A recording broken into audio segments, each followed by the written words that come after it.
ఇంకా రిజర్వేషన్ ఖరారు కానేలేదు, నోటిఫికేషన్ రానేలేదు. కానీ తొందరపడి ఒక కోయిల ముందే కూస్తుంది అనే విధంగా ఎవరికి వారు ముందే ప్రచారాలు కొనసాగిస్తున్నారు. కొత్త కొత్త పరిచయాలు ఏర్పాటు చేసుకుని మరీ అందరిలో ఏకమవుతున్నారు.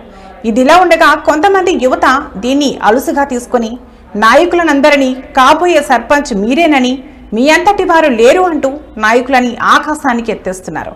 ఇన్ని రోజులు ఎందరో మంది నాయకులు ప్రజల్ని ఎన్నో విధాలుగా వాడుకున్నారు.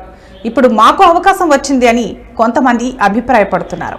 మరికొందరు మిమ్మల్ని మేము గెలిపించుకుంటామంటూ నాయకుల జేబుల్ని ఖాళీ చేస్తున్నారు. ఇప్పుడు ఖర్చు పెట్టిన వారు మళ్ళీ వాళ్ళ జేబులు నింపుకోవడానికే కదా చూసేది అని కొంతమంది అభిప్రాయపడుతున్నారు.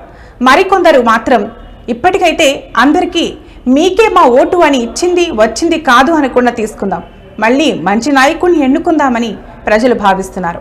ఏది ఏమైనా రాబోయే రోజుల్లో మంచి నాయకుడిని ఎన్నుకోవాలని ప్రజల ఆకాంక్ష.